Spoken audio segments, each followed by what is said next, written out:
First, I want to start this video by saying that the best time to work out is the best time you can stick to consistently that fits your schedule. But there's some very interesting new research to suggest that there is an optimal time to work out if your goal is to live longer. In fact, by working out at this time, you could actually reduce your risk of cardiovascular disease by 16%. So by the end of this video, you're going to know this optimal workout time. You're also going to know how to apply it. Let's get right in.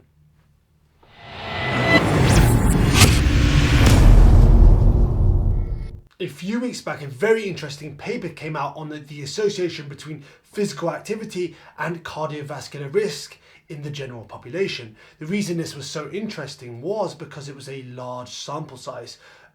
Over 86,000 people in this study, and this was a follow-up study over 6 years. This paper concluded that irrespective of total physical activity, those who trained in the morning had a lower risk of cardiovascular disease. As you can see by this chart, exercising between 8 and 1 p.m. seems to have the lowest risk of cardiovascular disease. Training between 1 a.m. and 6 a.m. seems to have the higher risk of cardiovascular disease. The same seems to be the case for stroke and ischemic stroke. From what we know already, this does make sense as it disrupts circadian rhythm, basically the body's internal clock. We should be asleep in darkness and awake when it's light.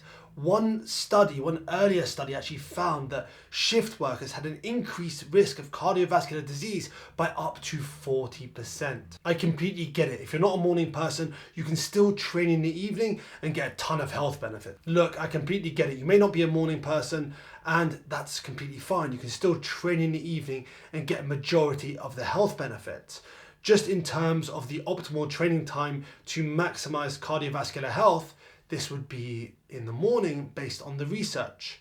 And if you are going to train in the morning, or you do currently train in the morning, what I suggest you do before you actually get to the gym is have 2 tall glasses of water. This will help you get hydrated. And no, you don't have to eat something before you go, but if you really want to eat something, then I suggest something really light, like a teaspoon of honey, an apple, and a protein shake. That's a scoop of protein in water. I suggest having that 45 minutes before you hit the gym. And something I often get asked is, what about caffeine? What about a cup of coffee? To get the performance benefits of coffee, you need a minimum of 0.2 milligrams per kilogram of body weight. And you need to consume that a minimum of 45 minutes before you train. So if you can do that, then by all means you do that. But if not, that's completely fine. There's also the fact that cortisol's at its highest in the morning. Drinking a coffee is just going to add to that. You're going to feel more stressed out. And what I do, actually, I just drink my coffee afterwards with my post-workout meal, which I'm going to get into later on.